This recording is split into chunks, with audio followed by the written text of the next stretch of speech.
Hermanos, el día de hoy vamos a predicar la parte 2 de nuestra anterior predicación. El título de esta predicación es Traed el libro parte 2. Traed el libro parte 2. Y recuerden que hemos estado estudiando Nehemías capítulo 8, verso 1 al 8. Nehemías capítulo 8, verso 1 al 8. Y antes de que, como la sesión pasada, le vuelva a repetir, volvamos a leer los textos bíblicos, quiero dar inicio haciendo las siguientes preguntas y me gustaría que ustedes, antes de que yo dé la respuesta, reflexionaran en qué es la respuesta a estas preguntas. Válgame la redundancia. La primera pregunta sería, ¿qué es lo que hace a una congregación un lugar aceptado por Dios? ¿Qué es lo que hace una congregación un lugar aceptado por Dios? O sea, estas cuatro paredes, las cuatro paredes donde los cristianos se reúnen, esa sería la congregación. La iglesia, pues, como algunos dicen, que la iglesia son las personas, pero bueno, algunos a los lugares, a los templos, le dicen iglesias. Y la siguiente pregunta sería, ¿qué es lo que hace a un cristiano un genuino creyente y adorador de Jesús? ¿Qué es lo que hace a un cristiano un genuino creyente y adorador de Jesús?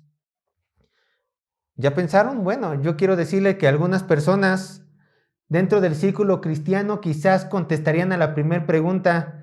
Yo creo que lo que hace a una congregación un lugar aceptado por Dios es que haya apóstoles, la gente profetice, tenga ministerio de sanación y liberación y, ¿por qué no? De paso, porque hay que ser incluyentes con esta agenda de género, tiene que haber una mujer pastora y no solamente eso, los congregantes y yo mismo tengo que tener dinero como evidencia de que en esta congregación se derrama el poder de Dios. Algunas de esas personas dirán esto. Y esta misma persona a lo mejor contesta. Y Sergio, yo te contesto también la segunda pregunta. ¿Qué es lo que hace un cristiano, un genuino creyente?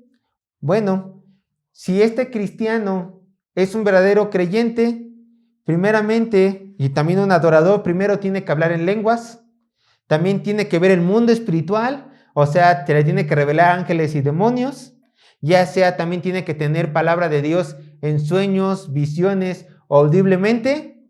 Y si esta persona es un creyente genuino, diría este hombre imaginario, bueno, que es, pues la forma de pensar no es para nada imaginaria, diría también tiene que ser bautizada por el Espíritu Santo. El doble bautismo, la doble unción. Y hermanos, para algunas personas esto suena bonito. Sí, tiene que haber apóstoles, profetas, ver demonios, echarlos fuera. Tenemos que tener todos dinero. Para algunos puede sonar bonito. Bueno, para mí no y espero para ustedes tampoco. Pero hermanos, ninguna de estas cosas de las cuales acabo de mencionar, tanto para la congregación, para el cristiano, son evidencia de que esa congregación es aceptada por Dios y de que ese cristiano o ese creyente es aceptado por Dios. No son evidencias en lo más mínimo. Entonces, nace la pregunta, ¿qué es lo que provoca que un lugar, y escuchen, y una persona sea grato ante los ojos de Dios? Sin ninguna de las anteriores cosas, que aunque suenen muy bonitas, hacen gratos a un lugar y a una persona ante los ojos de Dios, entonces, ¿qué sí lo hace grato? Un lugar y una persona. Y digo un lugar, no una casa, no una calle, no una ciudad, sino un lugar donde se supone que se va a adorar al Dios de la Biblia. Y un creyente que se dice que es cristiano genuino. ¿Qué es lo que lo hace grato a Dios? Escuchen. Que en la congregación se predique fielmente la palabra de Dios y que la persona que se hace llamar cristiana, escuchen, viva a la luz de la voluntad de Dios revelada únicamente en su palabra.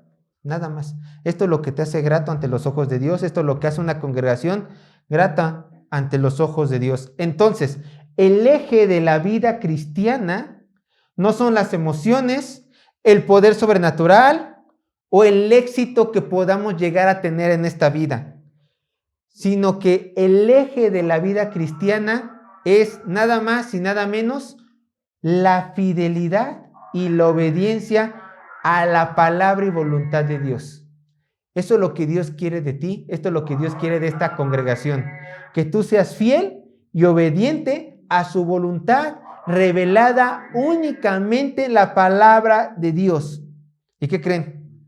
Los judíos en tiempos de Nehemías entendían esta verdad, porque sabían que si ellos vivían en conocimiento y en colocando por obra la voluntad de Dios, siendo obedientes a su Creador, entonces ellos podrían ser bendecidos tanto física como espiritualmente por su Creador. Por eso vemos que ellos dijeron: Esdras, léenos el libro de la ley.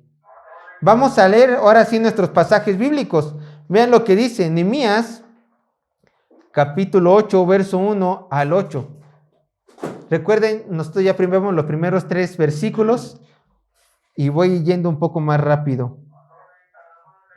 Dice así la palabra de Dios. Nehemías, capítulo 8, verso 1 al 8.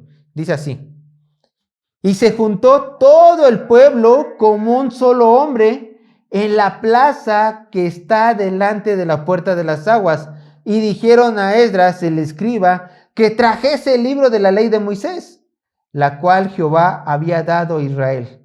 Y el sacerdote Esdras trajo la ley delante de la congregación, así de hombres como de mujeres, y de todos los que podían entender, el primer día del mes séptimo. Y leyó en el libro delante de la plaza que está delante de la puerta de las aguas, desde el alba hasta el mediodía, en presencia de hombres y mujeres, y todos los que podían entender, y los oídos de todo el pueblo estaban atentos al libro de la ley. Verso 4. Y el escriba Esdras estaba sobre un púlpito de madera que habían hecho para ello, y junto a él estaban Matatías, Sema, Anías, Urías, Hilcías, Masías a su lado derecho, y a su mano izquierda Pedaías, Misael, Malquías, Asum, Asbadana, Zacarías y Mesulam. Verso 5. Abrió pues Esdras el libro a ojos de todo el pueblo, porque estaba más alto que todo el pueblo. Y cuando lo abrió, todo el pueblo estuvo atento. Bendijo entonces Esdras a Jehová, Dios grande, y todo el pueblo respondió: Amén, amén, alzando sus manos, y se humillaron y adoraron a Jehová, inclinados a tierra. Y los levitas, Jesúa, Bani, Serebías, Jamín, Acub, Sabetaí, Odías, Masías, Quelatina, Azarías, Josabed, Anán y Pelaía, hacían entender al pueblo la ley, y el pueblo estaba atento en su lugar. Verso 8. Y leían en el libro de la ley de Dios claramente, y ponían el sentido de modo que entendiesen la lectura. ¿Qué es lo que vamos a ver el día de hoy? Bueno, lo mismo que vimos en la parte 1. Veremos el lugar preeminente de la predicación en el despertar del pueblo de Dios. Veremos el lugar preeminente de la predicación y despertar del pueblo de Dios. Y el bosquejo, solamente lo digo una vez, está dividido en 2 partes. Punto número 1, un fuerte deseo por la ley de Dios, verso 1 al 6.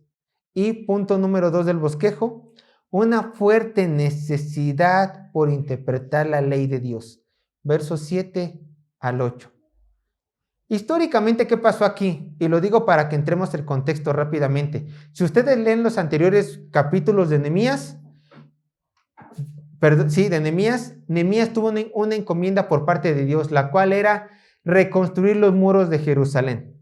Entonces, Nehemías viaja a tierra palestina para reconstruir los muros de Jerusalén, y los construye en, no me acuerdo, creo que en 52 días los termina construyendo, 50 días y cachito, termina de reconstruir los muros, pero con mucho esfuerzo él termina reconstruyendo los muros, ya que aquí se encontraba Judá, y alrededor de él estaban solamente pueblos enemigos, los cuales querían atentar contra su vida y atentar contra la vida de los judíos, pero Dios, siendo bueno, aplaca a sus enemigos y permite que Nehemías y todo el pueblo judío levanten el muro.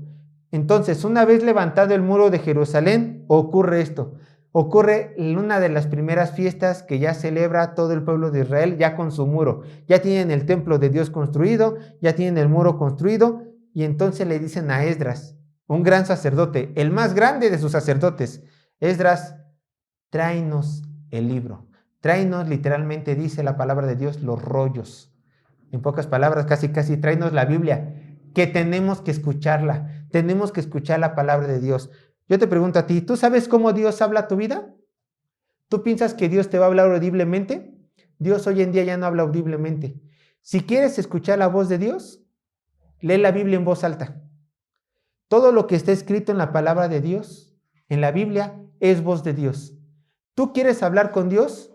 Ora a Él. ¿Quieres que Dios te hable a ti? Lee su palabra en voz alta y así podrás escucharlo audiblemente. No hay otra forma en la cual nosotros podamos escuchar la voz de Dios. No hay otra forma más que por la palabra de Dios. Entonces entendemos, punto número 1 del bosquejo, el fuerte deseo por la ley de Dios. Ya no lo vamos a leer, simplemente lo vamos a ver rápidamente. En los primeros 3 versículos encontramos a los judíos pidiéndole a Esdras que le leyera la ley de Dios. Tráenos los rollos, tráenos los rollos. Y esta lectura pública, como lo vimos en la anterior predicación, no era exclusivamente para los hombres y mujeres adultos. Muchas veces hoy en día, ¿qué es lo que quiere la gente? Quiere iglesias, congregaciones, donde los papás estén de un lado y los hijos estén en otro cuarto en otro. ¿Para qué? Para que no molesten a los papás. Bueno, en ocasiones puede ser una bendición también esto, para que los adultos se concentren. Pero en tiempo de Nehemías no era así. Se iba a leer la ley de Dios públicamente y dice el texto, pongan atención, en presencia de hombres y mujeres y de todos los que podían entender, ¿qué creen? Se leyó el texto bíblico. Entonces, en tiempos de Nehemías, los papás le dijeron a sus hijos, recuerden, lo leímos desde el alba hasta el mediodía, desde antes de que saliera el sol o desde que empezaba a salir el sol hasta el mediodía, dijeron, vamos a escuchar la palabra de Dios. Va a haber mucha gente, va a haber entre 30,000, 50,000 personas. Hijito, tú ya puedes entender la palabra de Dios y esta es una edad donde puedas entender. Vas a estar parado junto a mí 6, 8 horas escuchando la palabra de Dios. ¿Y qué crees? Lo voy a hacer por tu bien, te voy a parar temprano, vas a estar en mucha gente, vas a poner atención, no voy a dejar que te distraigas. ¿Por qué? Porque a mí, que soy tu padre y que soy tu madre, me preocupa tu vida espiritual y vas a escuchar la palabra de Dios que tú y yo tanto necesitamos. Porque además va a haber un buen predicador, Esdras. Ay, cuánto los padres odiaban a sus hijos por hacerlos parar temprano, por levantarlos y estar entre mucha gente escuchando la palabra de Dios. Eso es lo que el diablo quiere que tú pienses. Que el diablo quiere que tú pienses que el traer a tus hijos a la iglesia a una edad corta está mal. El diablo quiere que digas, que ellos decidan. ¿Sabe lo que ellos van a decidir? Su pecado, su pecado. Van a decidir estar en cualquier otro lado menos escuchando la palabra de Dios. Pero tú como tu padre, si aún ellos viven en tu casa, tú tienes la responsabilidad ¿de qué? De traerlos aquí. Mi hijo ya es mayor de edad, perfecto. Pero tengo otros hijos que son menores de edad. Bueno, a ellos tráelos. ¿Tienen grupos de jóvenes? Bueno, por lo menos en esta iglesia, en Iglesia Cristiana Gracia Sublime Coajimalpa, no tenemos grupos de jóvenes, no somos muchos. Tampoco tenemos grupos de niños, tampoco tenemos muchos niños. Pero sí tenemos, ¿qué? Palabra de Dios. Palabra de Dios, palabra de Dios, palabra de Dios. ¿Qué es lo que a tus hijos les necesita? ¿Qué es lo que tus hijos necesitan? ¿Y qué crees tú, padre, también necesitas palabra de Dios? ¿Para qué? Para que tú le enseñes a tus hijos. Yo solamente soy una herramienta, pero la obligación de educar a tus hijos es tuya. Es tuya únicamente. Entonces, ¿qué es lo que quiere el Señor? El Señor busca familias juntas, unidas, glorificándole, alabándole, escuchando su palabra y, ¿qué creen? Obedeciéndolo y viviendo la luz de lo que ellos aprendieron en las predicaciones. ¿Qué gano yo con traer a mis hijos a la predicación? ¿Qué gano yo con enseñarle a mis hijos? Se preguntarán. Hay algo que quede bien claro, hermanos y hermanas. Ustedes no le pueden dar salvación a sus hijos. Y ustedes tampoco pueden hacer que amen sus hijos a Cristo. No pueden hacerlo. Ustedes no le pueden dar vida a alguien muerto espiritualmente. Pero sí que pueden hacer, por medio de sus vidas santas, por medio de sus enseñanzas bíblicas, por medio de animarlos a que vengan aquí a conocer la palabra de Dios, ustedes pueden lograr que sus hijos tengan vidas rectas, éticas, y que en su momento, si a Dios le place, por supuesto, ellos puedan aceptar con más facilidad a Cristo como su Señor y Salvador. La salvación depende de Él, pero la responsabilidad de acercarlo lo más posible a Él es de ustedes. Eso ocurrió con estos israelitas, con estos judíos. Va a haber predicación de 6 de la mañana a 12 del día o 2 de la tarde, y con Esdras, que es el mejor sacerdote que tenemos. Hijos, no me importa qué horas hayan dormido anteriormente, ustedes se vienen a escuchar la palabra de Dios. Pero papá, se vienen y ponen atención, porque se va a hablar palabra de Dios. ¿Se dan cuenta? Ahora sí, vamos al verso 4. Eso ya lo analizamos la otra sesión, por eso me fui tan rápido.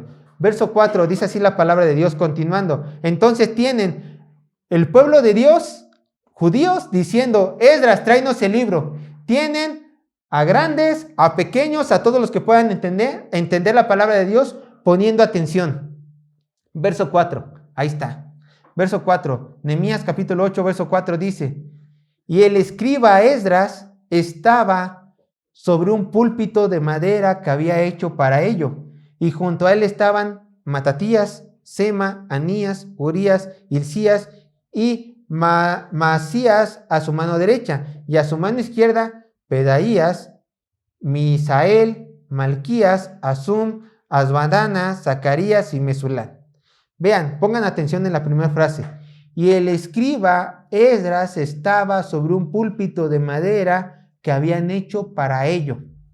La palabra que aquí se ocupa para púlpito es migdal. Migdal. Nuestra Biblia, si tiene la Reina Valera 1960, la traduce como púlpito, pero también tiene significado general de lugar alto o torre. O sea, era un lugar que estaba muy por encima. Este migdal, nuestra traducción es púlpito, pero realmente no era un púlpito como este que están viendo, sino que era un estrado muy alto, como una torre, donde estaba muy por encima de los demás israelitas. Recuerden, para este momento había entre 30, 50 mil israelitas escuchando y viendo a Esdras, entonces tenía que estar en un lugar muy alto, una torre, y era una plataforma de madera donde mínimo cabían 12 personas, 12, 13, 14 personas, como lo vemos en el texto, porque a su mano derecha y a su mano izquierda había cierto número de personas, como lo vimos. ¿Y qué creen, hermanos? ¿Ustedes creen que los púlpitos, que las torres de madera, que los estrados altos de madera, lugares altos de madera, salen de la noche a la mañana solos? O sea, un día vas... Bueno, sí, porque alguien más lo hace, ¿no? Yo sí me he encontrado aquí en la delegación que un día para otro, ay, ¿quién puso esta cosa aquí, no? Pero no se hacen solos, hermanos, no se hacen solos. Alguien tiene que mandarlos a hacer. ¿Y qué creen? ¿Sabían los israelitas que iba a llegar el día en el cual Esdras tenía que predicar como día de las fiestas? Entonces dijeron los judíos: tenemos que hacerle su púlpito a Esdras que esté arriba de los demás. Y esto solamente habla de que los israelitas tenían un anhelo de escuchar la palabra de Dios y que se escuchara lo más audible posible. Entonces, quiero que ustedes noten algo también importante. Como ya lo dije, Esdras no se encontraba solo. Como lo vemos en el texto, a su mano derecha y a su mano izquierda habían 13 personas a su alrededor. Y ustedes dirán, bueno, nace esta pregunta, ¿y quiénes eran estas 13 personas que estaban en esta torre, en este templete alto de madera, muy alto, al lado de Esdras? ¿Quiénes eran estas personas? Porque tenían que haber sido personas muy importantes. Los teólogos, los estudiosos no se ponen de acuerdo de quiénes eran estas personas, pero probablemente estas 13 personas que estaban al lado de Esdras eran 13 sacerdotes muy importantes en tierra de Jerusalén. 13 sacerdotes muy importantes, que al estar al lado de Esdras le estaban diciendo a todo el pueblo: lo que Esdras lea aquí enfrente, nosotros lo avalamos. Lo que Esdras diga, nosotros como sacerdotes lo estamos avalando. Y él tiene todo nuestro respaldo para que él esté enfrente de la congregación y nos lea a todos la ley de Dios. Quizás haya sido eso. Continuemos con nuestro texto. Vamos al verso 5. Nehemías, capítulo 8, verso 5. Bueno, ya entendimos, estaba en un lugar alto, estaba a lo mejor, estas personas eran sacerdotes, y ahora vean lo que dice verso 5. Nehemías capítulo 8, verso 5 dice, abrió pues Esdras el libro, literalmente los rollos, a ojos de todo el pueblo, porque estaba más alto que todo el pueblo. Y cuando lo abrió, todo el pueblo estuvo, ¿qué? Atento. Vean lo que dice el texto. Abrió pues Esdras el libro a ojos de todo el pueblo. Yo quiero que ustedes noten esto, hermanos. Noten esto, noten cada aspecto de la palabra de Dios. Noten cómo el texto bíblico hace hincapié en que el libro de Dios fue, ¿cómo? Abierto públicamente. Bueno, para nosotros un libro sería así abierto. Para ellos en rollos sería así, desplegado, abierto públicamente rollo. Y a lo mejor alguien dirá, ¿y eso qué tiene de especial? ¿Qué tiene de especial de que la palabra de Dios haya abierto públicamente? Dirá esta persona, pues yo tengo abierta mi Biblia todos los días en mi sala, en mi casa. ¿Eso qué tiene de especial? Que se haya abierto la palabra de Dios, yo la tengo abierta todos los días. Dirá esta persona, pues si tú vas a mi casa, Sergio, podrás ver que yo tengo mi Biblia abierta en mi casa en el Salmo 91. Ahí la tengo. ¿Qué de especial tiene? ¿Qué de espiritual tiene que yo tenga la Biblia abierta? Y yo te puedo decir, pues no tiene nada de especial que la Biblia la tengas abierta en tu casa. No tiene nada de especial. En cierta medida no tiene nada de especial que Esdras simplemente se haya parado, haya abierto los rollos, haya hecho esto. Sin decir nada, no tiene nada de especial. Lo especial que es leerla. ¿Para qué? Para que tú puedas entender, saber y conocer la voluntad de Dios para tu vida. Y esto es lo que Esdras iba a hacer. Le iba a abrir para leerla públicamente y para que los israelitas dijeran, ahora ya sé lo que Dios quiere para mi vida. Porque Esdras ha leído la palabra de Dios y sé que lo que Dios quiere y espera lo que yo haga. ¿Se dan cuenta? Y hermanos, yo quiero compartirles algo que a lo mejor es un sentimiento muy personal, pero tampoco quiero que me malinterpreten. Yo creo que hay un mal espiritual que hoy en día está atacando a muchos cristianos, y digo también cristianos genuinos. ¿Saben cuál es este mal espiritual? El mal espiritual que a lo mejor tenemos es de que nos hemos acostumbrado a que la palabra de Dios está a nuestro alcance. Nos hemos acostumbrado mucho a que nuestra palabra de Dios está a nuestro alcance.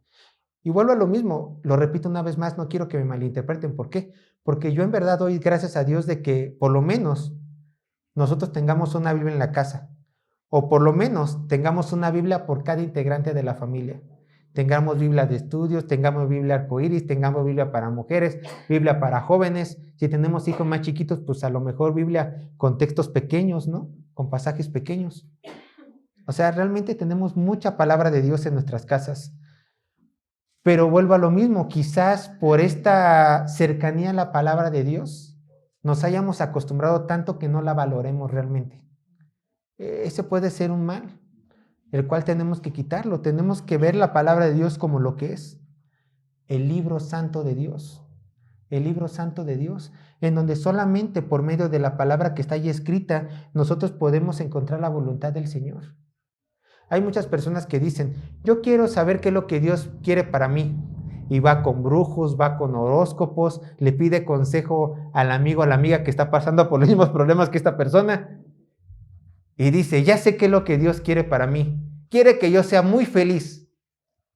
No es cierto, no es cierto. ¿En qué parte de la Biblia dice que Dios quiere que tú seas feliz? ¿En qué parte de la Biblia dice que Dios quiere que se aparten tus problemas? ¿En qué parte de la Biblia dice que tú vas a tener la vida maravillosa que tanto sueñas? No dice eso. ¿Qué es lo que Dios espera para ti?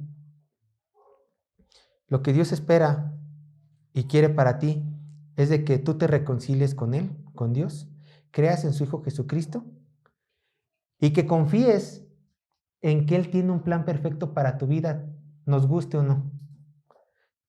Que en gozo le alabemos y que en problemas le alabemos. Que en abundancia le adoremos y que también en falta económica también le adoremos. Él espera fidelidad y obediencia a su palabra. Eso es lo que Dios quiere para todos nosotros.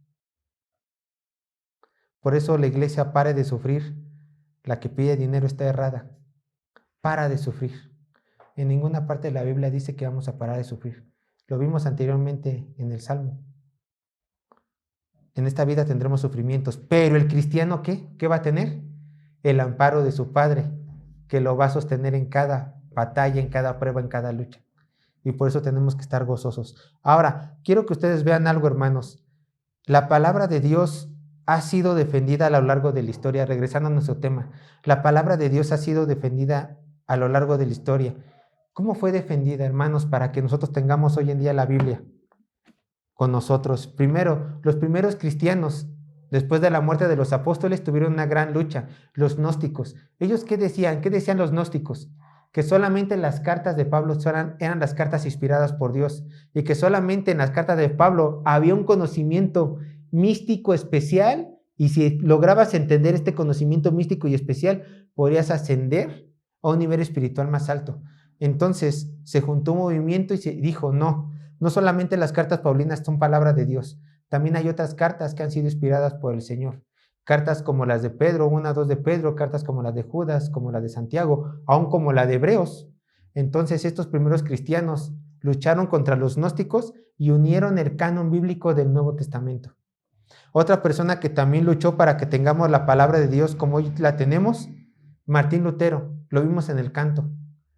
Mientras que la Iglesia Católica tenía secuestrada la palabra de Dios porque no permitía que nadie leyera la Biblia, Martín Lutero, ¿qué fue lo que hizo? Dijo, la Biblia tiene que ser leída por todos. Entonces hizo la traducción del latín al alemán y repartió la Biblia sin permiso, escuchen, y esto es asombroso, ¿no? Sin permiso de la Iglesia Católica, Martín Lutero se atrevió a imprimir la Biblia, por lo menos pasajes del Nuevo Testamento, imprimirla en alemán y darse al pueblo común y corriente. Esto fue un boom. Alemania por primera vez podía leer la Biblia en su idioma, ya que si tú no eras sacerdote, tú no podías leer la Biblia porque no sabías latín. Entonces ahí la palabra de Dios se desplegó. En la actualidad, ¿por qué luchamos, hermanos? Para tener la palabra de Dios viva al lado nuestro, con gobiernos opresores. No estoy hablando de izquierda o de derecha, no estoy hablando de esto. Estoy hablando por gobiernos que están siendo controlados por Satanás, que tratan de minimizar la palabra de Dios, tratan de prohibir la palabra de Dios y tratan de acomodar la palabra de Dios para sus intereses, impidiendo que nosotros los cristianos prediquemos y hablemos la verdad bíblica, como que el aborto está mal, como que la homosexualidad es pecado y más temas por el estilo. Nos tratan de censurar. Pero, ¿qué creen que ha pasado con todo esto?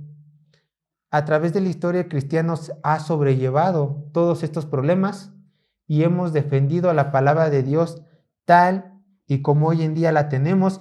Y yo los animo, hermanos, a que ustedes tengan su fe firmes y que ustedes también defiendan la palabra de Dios y que tengan este anhelo como estos judíos. Tráiganme el libro y no me puedo conformar con menos de eso. Tráiganme el libro de la ley, tráiganme el libro de la ley. Y a continuación, hermanos, yo les quiero mostrar unos pasajes que nos hablan de la preeminencia de la palabra de Dios. Y quiero que ustedes vean las ventajas que ustedes tienen al tenerla en sus casas, para que no se les haga cotidiano. Por ejemplo, la palabra de Dios nos ayuda a juzgar los pensamientos y las intenciones de los hombres. Vean lo que dice Hebreos 4:12. Vean lo que dice Hebreos 4:12.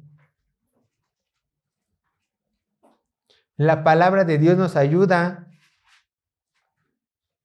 a juzgar los pensamientos y las intenciones de los hombres. Vean qué poderosa es.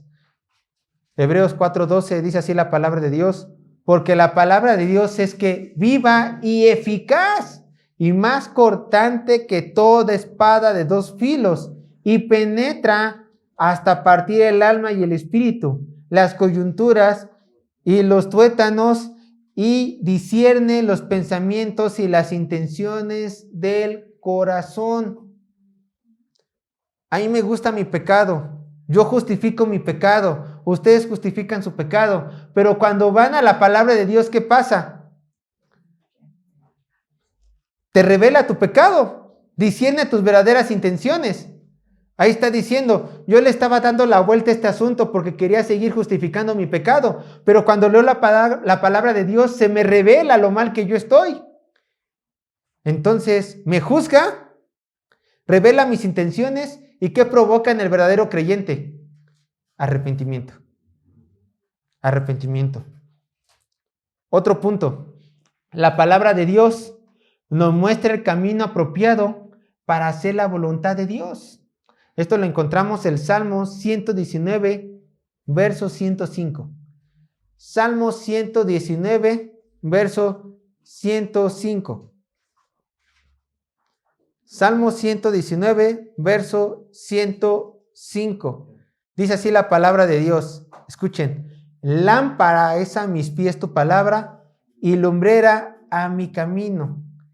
Solamente por medio del conocimiento que hay en la palabra de Dios, nosotros podemos caminar en este mundo lleno de pecado, lleno de tinieblas, y alumbrarnos con la Biblia y así reconocer apropiadamente la voluntad de Dios, porque nos ayuda a ser sagaces. Reconocemos el pecado más rápidamente. Con la Biblia alumbramos a nuestro alrededor y decimos, este camino lleva a pecado, pero este camino lleva a la voluntad de Dios. Yo sigo el camino que lleva a la voluntad de Dios.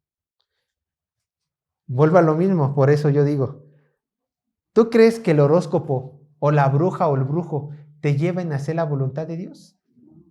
No, porque desconocen la palabra de Dios. Nadie te puede llevar a la voluntad de Dios más que la palabra de Dios. Si alguien a quien tú le pides consejo, que es cristiano, te habla Biblia, te aconseja con la palabra de Dios, hazle caso. Él quiere tu bien, él te está mostrando la palabra de Dios. Pero si ese hombre, mujer, aunque se diga ser cristiano, te aconseja algo de su propia opinión que no está en la palabra de Dios, ay, no le hagas mucho caso, porque es una opinión de hombre, no es palabra de Dios. También la palabra de Dios nos da sabiduría para caminar en este mundo. Vean lo que dice Salmo 119, ahora verso 130. 130, verso 130. Salmo 119, verso 130. Dice, la exposición de tus palabras alumbra. Haz entender a quienes, a los simples, a los que no entienden, a los que no saben de muchas cosas. En la palabra de Dios puedes encontrar sabiduría para caminar en este mundo como Dios te manda. A lo mejor no te enseña cómo hacer una bomba atómica, a lo mejor no te enseña cómo sacar 10 en la escuela, pero sí te enseña a tener sagacidad para los asuntos importantes de esta vida. Te vuelve, en otras palabras, inteligente, sagaz. También podemos ver que la palabra de Dios es inspirada por Dios. ¿Qué creen? Al mismo tiempo nos capacita en la obra de nuestro Señor. Este verso se lo saben de memoria, yo nada más lo repetiré 2 veces. Segunda de Timoteo 3, 16 al 17. Segunda de Timoteo 3, 16 al 17. Vean, seguramente se lo saben. Toda la escritura es inspirada por Dios. Ahí lo tienen. Toda la escritura. ¿Y útil para qué? Para enseñar, para redarguir, para corregir, para instruir en justicia. Escucha, a fin. O sea, con este propósito. Con el propósito de que el hombre de Dios sea que perfecto, enteramente preparado para toda buena obra. Entonces la palabra de Dios es inspirada por Dios para capacitarnos a hacer la obra de Dios. También la palabra de Dios nos bendice al obedecerla. Esto a lo mejor les puede interesar. Lucas 11:28. La palabra de Dios nos bendice al obedecerla. Bueno, Dios nos bendice al obedecer su palabra, más bien. Lucas 11:28, lo repito una vez más. Lucas 11:28. Antes, bienaventurados o bendecidos grandemente, o muy felices o muy gozosos, los que oyen la palabra de Dios y ¿qué? Y la guardan, o sea, y la viven, la aplican. Bendecidos de gran manera, muy gozosos, los que oyen la palabra de Dios y ¿qué? Y la aplican, la viven, la guardan. Ahí hay una bendición. ¿Quieres que Dios te bendiga en tu vida? Obedece la palabra de Dios. Escucha la palabra de Dios y vívela. Ahí tienes una bendición gratis de nuestro Señor. También recuerden esto para que valoren la palabra de Dios. La palabra de Dios es que eterna. Todo en este mundo pasará, todo se acabará, pero la palabra de Dios nunca. Salmo 40, verso 8. Salmo 40, verso 8. Salmo 40, verso 8. Dice así la palabra de Dios. Salmo 40, verso 8.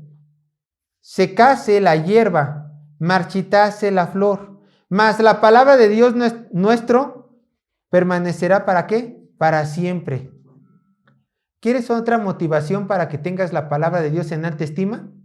Y que no la veas simplemente como un libro polvoriento o un adorno que puedas tener en tu sala. Recuerda esto. Las escrituras nos apuntan a Cristo.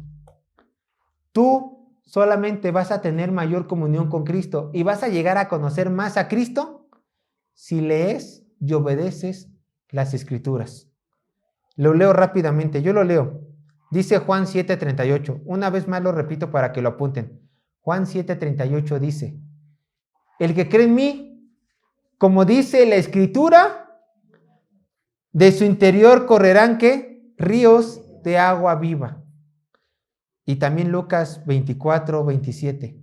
Escuchen, Lucas 24:27 dice: y comenzando desde Moisés y siguiendo por todos los profetas, les declaraba en todas las escrituras lo que de él, o sea, del Cristo, se decía.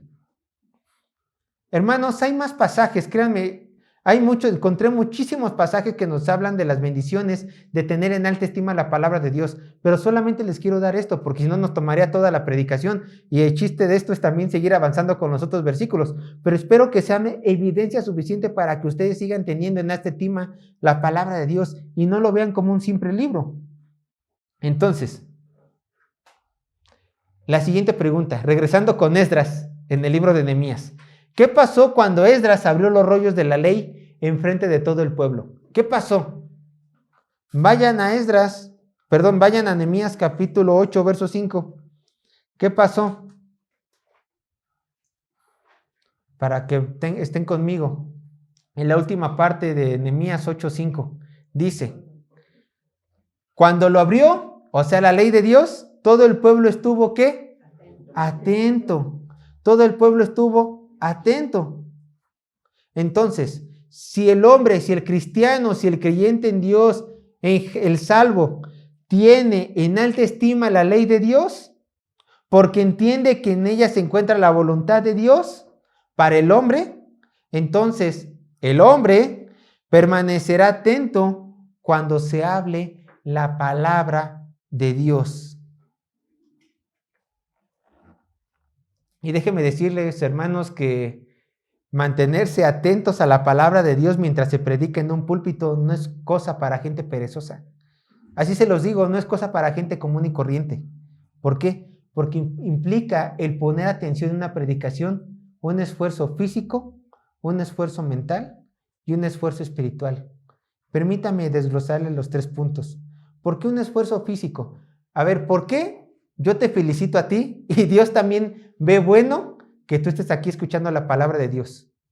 Porque se requiere de un esfuerzo. ¿Por qué físico? Hermanos, yo entiendo que muchos de ustedes trabajan, están cansados, a lo mejor están enfermos y vienen aquí para escuchar la palabra de Dios. Bueno, en la alabanza a lo mejor es más fácil, ¿no? Implica mucha emoción. Pero cuando les decimos, quédense quietos, siéntense, pongan atención, quizás el cuerpo está cansado. Es la realidad, el cuerpo está cansado. Entonces, ustedes, para que no se duerman, para que no se echen un coyotito santo, es necesario que ustedes solitos se preparen y digan a su cuerpo, vamos a poner atención. Bueno, me compro un cafecito, me traigo un juguito, no sé, una pastilla, y dicen, ahora sí, pongo atención. O quizás, desde antes de que venga a la iglesia en la mañana, me veo al espejo y digo, no sé cómo le vas a hacer, Sergio, pero tú vas a poner atención en la prédica. Para no dormirnos, para estar atentos. Es un esfuerzo físico. ¿Y qué creen? Eso manda el Señor. Vean lo que dice 1 Corintios 9, 26 al 27. 1 Corintios 9, 26 al 27.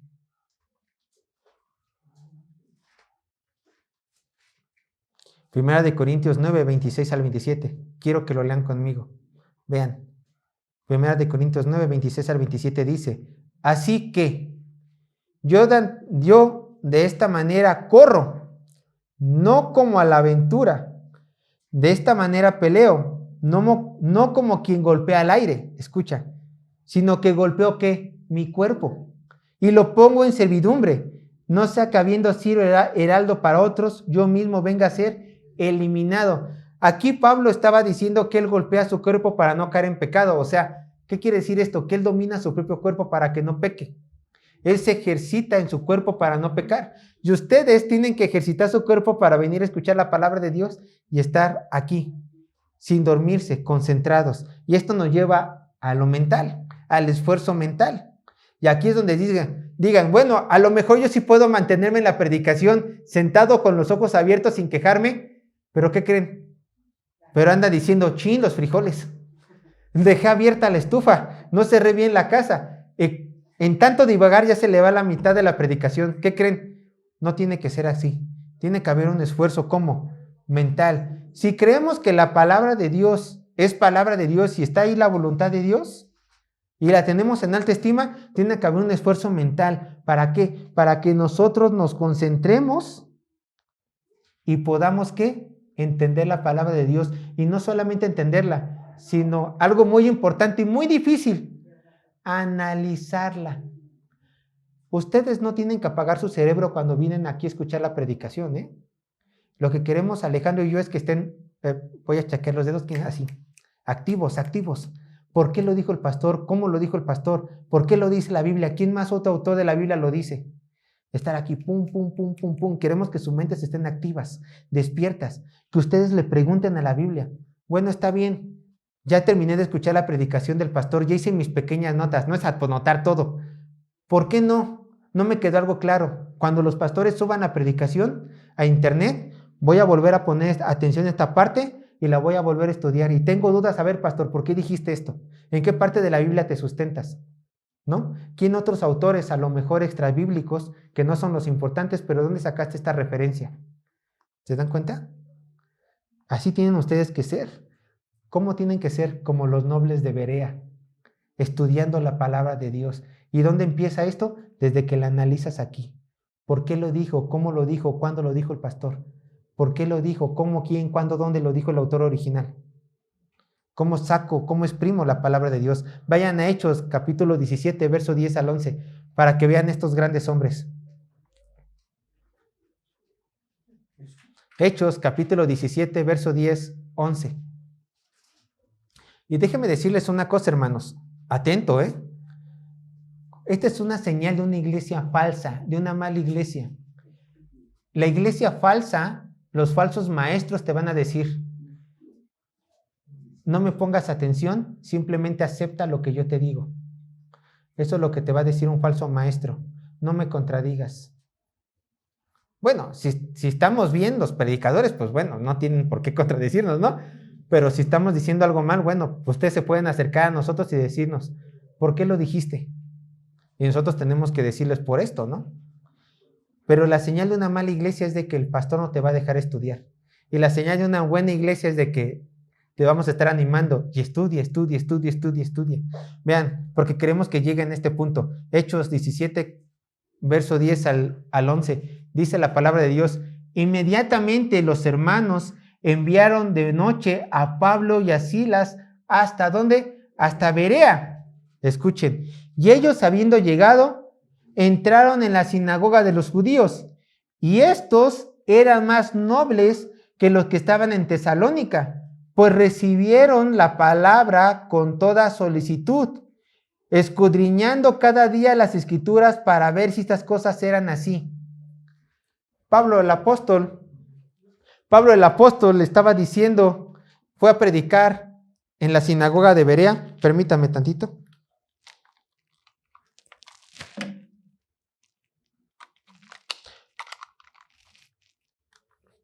Bueno, ya. Pablo el apóstol fue a predicar a la sinagoga de Berea y los de Berea dijeron, a ver, Pablo, está muy bien lo que tú nos dices, pero ¿qué crees? Aquí estudiamos la Biblia. Permítenos analizar lo que dices. Se pusieron a estudiar, regresaron con Pablo. Tienes toda la razón, Pablo, si es como tú dices. ¿Y Pablo qué creen que hizo? Pero ¿por qué estudiaron por su cuenta? Yo les puedo enseñar. Pablo, ¿qué les dijo? Nobles. Estudien por su cuenta. qué bueno, qué bueno, qué bueno que quisieron estudiar más allá de lo que yo les di. Entonces tenemos que hacer un esfuerzo mental, todos. Y también un esfuerzo espiritual. Siguiente punto, sería un esfuerzo espiritual. Y tú dirás, bueno, si ya estoy aquí en cuerpo, si pongo atención, ¿por qué tengo que hacer un esfuerzo espiritual? Porque a tu cuerpo no le va a gustar lo que aquí se va a escuchar, porque tu cuerpo que aún sigue estando en pecado quiere seguir pecando. Entonces, y tu mente que es pecaminosa muchas veces va a decir, tienes razón, no tengo que mentir, pero si no miento blancamente, pues muchas veces pues no voy a vender en el trabajo, entonces tengo que mentir. ¿Te das cuenta cómo vamos a tratar de darle vuelta al asunto? Entonces, espiritual, ¿por qué? Porque tu espíritu tiene que dominar a tu cuerpo y a tu mente y decirnos, no, cuerpo, tengo que obedecer la palabra de Dios. Es que me quema el chisme, mira, me quema compartir este chisme. Pero el espíritu tiene que decir, no, porque chisme es pecado. ¿Se dan cuenta? Vean lo que dice Salmo 103, verso 1 al 2. Salmo 103, verso 1 al 2. Y como en esta iglesia hay más mujeres, por favor búsquenlo rápido. No, no es cierto, también el hombre cae en este pecado. También los hombres, la verdad, también los hombres somos propensos a este pecado del chisme. Pero lo puse por ejemplo, no crean que le sea algo a alguien, no. Salmo 103, verso 1 al 2. Pero vean lo que dice escuchen, vean lo que dicen sobre que tiene que haber un esfuerzo espiritual. Escuchen. Salmo 103, verso 1 al 2. Vean lo que dice el salmista. Bendice, alma mía, Jehová, y bendiga todo mi ser su santo nombre. Bendice, alma mía, Jehová, y no olvides ninguno de sus beneficios. El salmista se estaba diciendo a sí mismo. Es por ejemplo, Sergio, bendice a Dios. El salmista se estaba hablando a sí mismo. Y eso es lo que tú tienes que hacer contigo. Pon tu nombre. Voy a poner el mío. Sergio, tienes que obedecer a Dios. Sergio, ya escuché la predicación, ya leí en la Biblia, ya sé que esto es pecado. Tienes que obedecer a Dios y yo tengo que esforzarme. Mi espíritu tiene que esforzarse para que mi carne obedezca a mi Señor. ¿Se dan cuenta? El espíritu está dispuesto, mas la carne es débil, dice Pablo. Entonces tenemos que luchar. Entonces, ¿se dan cuenta? ¿Se dan cuenta? Estar en una predicación no es para gente cualquiera. Porque las personas que estamos aquí hacemos un esfuerzo físico, mental y espiritual. Y eso es lo que Dios espera de ustedes. Eso es lo que Dios espera de ustedes. Por eso tiene que haber dice el verso 5, ¿no? En Nehemías 8:5. Tiene que haber esta atención, esta reverencia. Me voy a ir un poco más rápido. No me quiero tomar más tiempo. Así que verso 6. Vean lo que dice la palabra de Dios. Nehemías capítulo 8, verso 6. Nehemías capítulo 8, verso 6. Dice así la palabra de Dios. Bendijo entonces Esdras a Jehová, Dios grande, y todo el pueblo respondió, amén, amén, alzando sus manos y se humillaron y adoraron a Jehová. Y yo quiero que ustedes aquí vean cómo el pueblo judío reaccionó después de que Esdras terminó de leer la palabra de Dios públicamente. Primeramente, ¿qué fue lo primero que hizo Esdras? Dijo, enalteció a Dios, a Jehová Dios grande, lo enaltece, lo alaba. Y quiero que ustedes entiendan algo. En una iglesia, desde el púlpito tiene que ser el primer lugar donde inicia la adoración a Dios.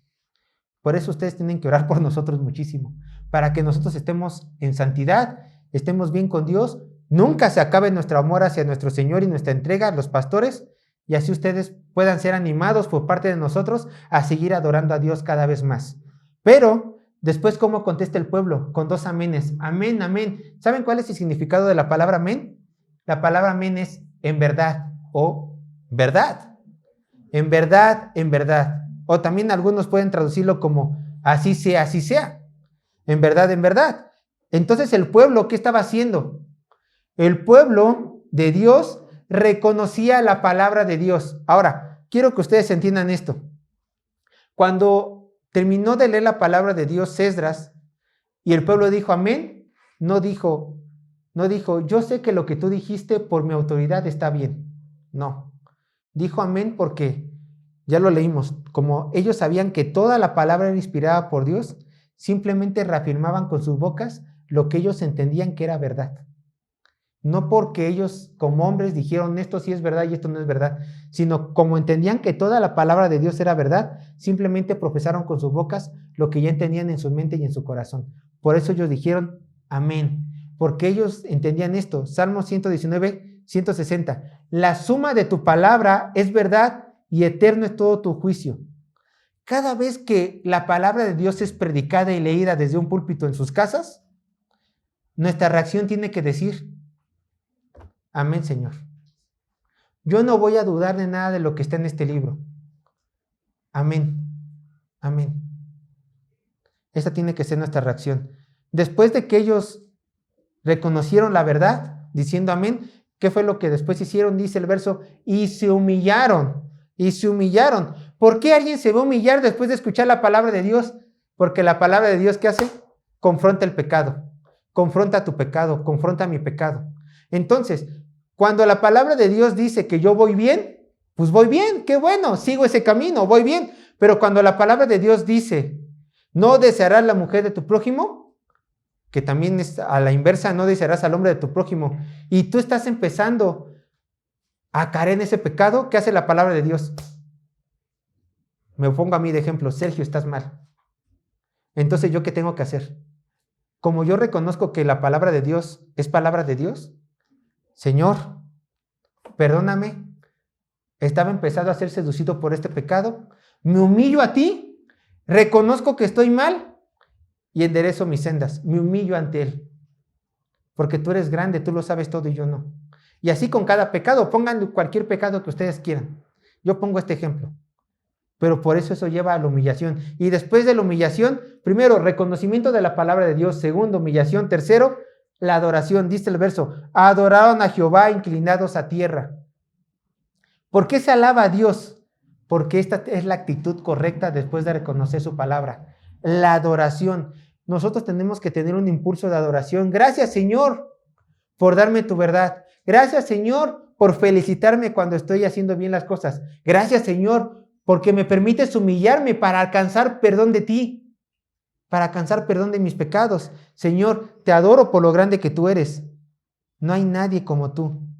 Dice Isaías, si quieren búsquenlo. Isaías 25:1.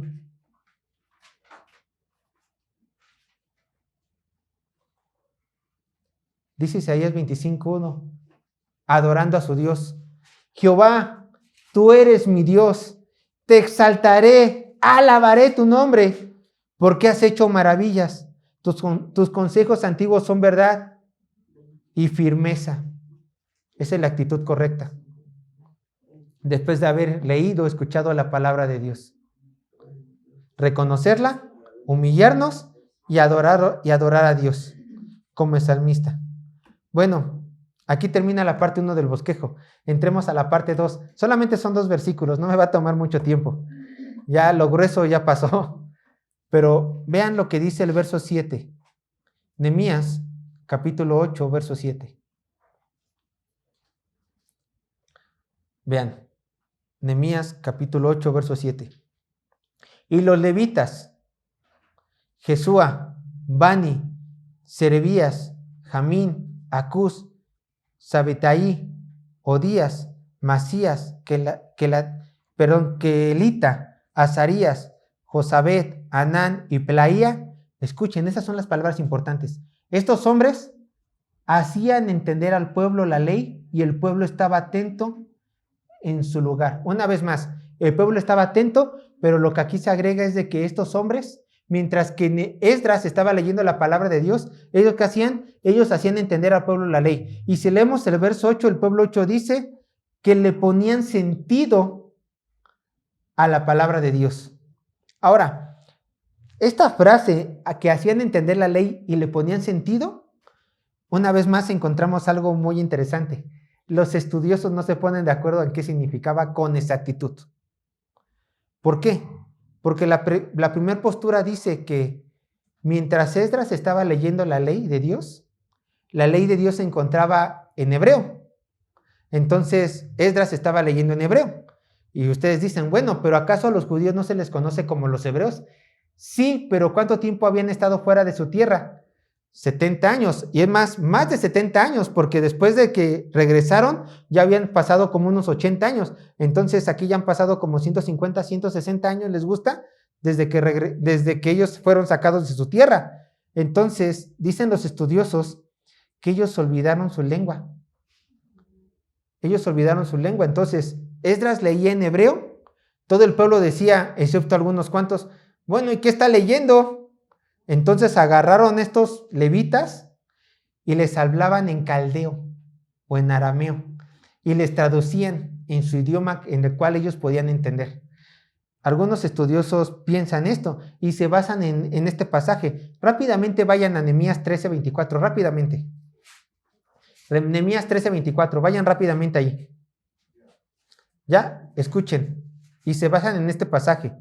Y la mitad de sus hijos hablaban la lengua de Asdod, caldeo, porque no sabían hablar judaico, sino que hablaban conforme a la lengua de cada pueblo. Recuerden, fueron repartidos. Ahí nos detenemos tantito. Regrésense al 8. Regrésense al capítulo 8. Entonces, probablemente ellos hablaron, interpretaron la palabra de Dios hablándole a cada uno en su idioma. Como hacemos con los traductores. Se lee una porción, después alguien traduce. Se lee otra porción, después alguien traduce. Pero hay otra postura. La otra postura era de que mientras Esdras hablaba, leía, porque nada más Esdras leía la palabra de Dios, la gente, como ya no entendía la palabra de Dios en sus costumbres, se quedaba con la pregunta, y bueno, ¿y qué es esto? ¿Y cómo lo vivo? Entonces estos 13 levitas decían, hablaba Esdras, a lo mejor se paraba tantito, Dios manda así, así, lo explicaban rápidamente. Volvía a leer Esdras y volvía a quedarse callado y después lo explicaban. Esto quiere decir esto, esto, esto y esto y esto. Oye, ¿qué es el tabernáculo? Ay, van a tener la duda del tabernáculo. Bueno, el tabernáculo era esto, esto, esto y esto. Y rápidamente lo explicaban, rápidamente lo explicaban. Esta es la segunda postura. Bueno, con exactitud no nos podemos aventurar ahorita a decir qué postura fue la correcta. Pero ¿qué creen? Se estaba haciendo algo muy importante aquí. El verso 8 nos deja ver que por lo menos se estaba haciendo la predicación expositiva con estos judíos. ¿Por qué? ¿Qué es la predicación expositiva? Es leer, explicar y aplicar la palabra de Dios. Vean lo que dice el verso 8, ya para ir terminando. Vean lo que dice el verso 8. Y leían en el libro de la ley de Dios claramente y ponían el sentido y de modo que entendiesen la lectura. Leían, leer, poner sentido, explicar, de modo que entendían la lectura. ¿Para qué? Para aplicarla y vivirla. Esto es lo que nosotros hacemos en este púlpito, hermanos. Nosotros hacemos, leemos, aplicamos, interpretamos y aplicamos. Porque entendemos que este es el método. Hay más métodos, pero Alejandro y yo estamos convencidos que este es el método más provechoso para sus almas. Leer, explicar, interpretar, aplicar la palabra de Dios. Y les quiero ahondar rápidamente en esto. Vean lo que dice el texto, verso 8. Y leían en el libro de la ley de Dios claramente. El primer paso, hermanos, para cualquier predicación es la lectura bíblica. Pero ¿cómo empieza la lectura bíblica en nuestros estudios como pastores? Empieza con un paso muy importante, la observación. En este proceso, para que nosotros le leamos la escritura, los pastores o los maestros de la palabra tenemos que haber leído el texto, hacerles preguntas, qué, cómo, cuándo, dónde, por qué, ver las palabras claves, ver cómo estos versículos se relacionan a lo mejor con otros pasajes en su contexto. Bueno, siempre se terminan relacionando. Tenemos que observar el contexto cultural, el contexto histórico, el contexto teológico. Y así nosotros, una vez entendiendo todo esto, podemos confiadamente leerles el libro, leerles el texto. ¿Para qué? Para que ustedes pasen al segundo punto. Dice, y ponían el sentido, para que ustedes ya puedan entenderlo. Miren, una de las cualidades de la Biblia, y quiero que quede claro, es que la Biblia es clara. De hecho, se le llama en la teología la claridad de la palabra de Dios. ¿Qué quiere decir esto? Que tú no necesitas herramientas extra para entender el mensaje principal de la Escritura. ¿Cuál es el mensaje principal de la Escritura? El hombre pecó, el hombre merecía el infierno, pero Dios en su amor mandó a su Hijo para morir en nuestro lugar, y si creemos en Cristo Jesús, tenemos salvación y perdón de pecados. Y así como Él resucitó, nosotros también resucitaremos si hemos creído en Él, y tendremos vida eterna. Y para todos que lo rechazaron, tendrán condenación eterna. A grandes rasgos, este es el mensaje de la Biblia, de toda la Biblia. Y tú lo puedes entender así. Pero ¿qué crees? Hay pasajes difíciles. Y entonces nosotros, los pastores y los maestros de la palabra de Dios, en nuestra observación, no podemos simplemente decirles, vamos a leer esto, sino que también entendemos que ustedes necesitan entenderlo. Por eso hoy en día, ¿qué es lo que hicimos en esta misma predicación? Verso por verso, frase por frase, en ocasiones palabra por palabra, para que ustedes entendieran más claramente la palabra de Dios. ¿Qué diferencia fue cuando nosotros dijimos púlpito? Nos imaginamos esto, pero cuando vimos que la palabra era una torre o un estrado de madera alto, ya nos imaginamos un lugar muy alto a este Esdras, junto con las otras personas. ¿Por qué? Porque ahora ustedes ya entendieron la palabra de Dios. Esto también lo hizo Jesús. ¿Se acuerdan de cuando 2 discípulos iban a Emaús? No se lo voy a leer por cuestiones de tiempo, pero estos 2 discípulos, cuando se encontraron a Cristo, no entendían que Cristo tenía que pasar por todo esto. Y no alcanzaban a ver que Cristo estaba en las Escrituras. Hasta que, ¿qué? Dice la palabra de Dios. Y comenzando desde Moisés y siguiendo por todos los profetas, les declaraba en todas las Escrituras lo que de él se decía. Jesús sabía que sus discípulos no entendían que él estaba en todas las Escrituras. Entonces, ¿qué hizo Jesús? Les explicó. Oye, esta lectura, esta palabra ya me la sé de memoria, ¿pero la entiendes? No, yo te la explico. Esto es la interpretación. Yo te explico lo que dice. Yo ya estudié toda la semana para explicarte estos versículos que estamos viendo. Esta es la labor de los predicadores y maestros. Yo te explico. Yo quiero que entiendas. ¿Y qué fue lo que dijeron? Vean, verso 32, yo lo leo. Después de que tuvieron esta plática, en Lucas 24, verso 32 dice, y se decían en uno al otro, vean, no ardía nuestro corazón en nosotros mientras nos hablaba en el camino y cuando nos abría las Escrituras. El trabajo del predicador, lo mismo que hizo Esdras, es abrirle las Escrituras. Leerlas, sí, hay bendición a leerlas, pero abrirlas a ustedes es que ustedes las entiendan. Miren, nosotros no queremos como pastores que cuando termine una predicación ustedes digan, ¡ay, qué bonito habló el pastor! ¡Qué palabras tan más teológicas, tan más sofisticadas! Oye, ¿entendiste? No, pero qué bonito habló. Sergio no se trabó mucho, Sergio no se trabó tanto. ¡Qué bonito habló! Bueno, Sergio se traba mucho, ustedes ya me conocen, pero nosotros no queremos que digan eso. No queremos que digan, qué bonito habló el pastor. Lo que nosotros queremos que hagan es, qué bueno, entendí todo lo que dijo, lo entendí claramente. Entonces, si ustedes entienden, nosotros hicimos un buen trabajo. Es el propósito del predicador. Hacer que ustedes entiendan cada palabra de la palabra de Dios, cada letra, cada frase, para que si ustedes puedan ir al otro punto. Después dice, entendiesen la lectura, ¿pero para qué? Para que la vivan. Si nosotros leemos la palabra de Dios, solamente este libro y nos concentramos en este santo libro y nos esforzamos los pastores, por supuesto, con la guía del Espíritu Santo para que ustedes lo entiendan, el siguiente paso es que ustedes lo pongan ¿en qué? En práctica. Y eso es lo que ustedes tienen que hacer, poner en práctica. Ya identifico la palabra de Dios. Ya la entendí. Ya sé lo que Dios quiere para mi vida. Porque los pastores han esforzado en darme esta predicación. Yo ya la entendí. Pero ahora tengo que, ¿qué? Vivirla. Y esto es lo más importante. ¿Por qué? Porque si ustedes simplemente saben de la palabra de Dios y no la aplican, Eso es una evidencia de que realmente no son verdaderos discípulos de Cristo, no son verdaderamente salvos, siguen siendo hijos del diablo. Quiero mostrarles un ejemplo. Vayan conmigo, Santiago 2:19. Estas son palabras fuertes del medio hermano de nuestro Señor Jesús, Santiago.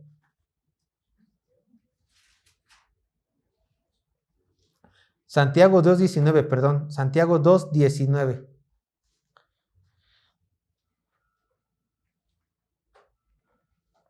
Dice así la palabra de Dios. Vean lo que dice. ¿Tú crees que Dios es uno? Bien haces. Escuchen. También los demonios creen y tiemblan. Hermanos, así se los digo. Los demonios tienen una buena teología. Los demonios saben quién es Dios. Los demonios saben qué es lo que Dios quiere y lo que no quiere que se hagan. ¿Pero qué creen? ¿Qué creen que no hacen los demonios? No pueden obedecer a Dios. Porque su naturaleza pecaminosa les impide obedecerlos. Por eso ellos les desobedecen. ¿A ti de qué te sirve saber toda la Biblia si no lo obedeces? Así te lo digo, absolutamente de nada.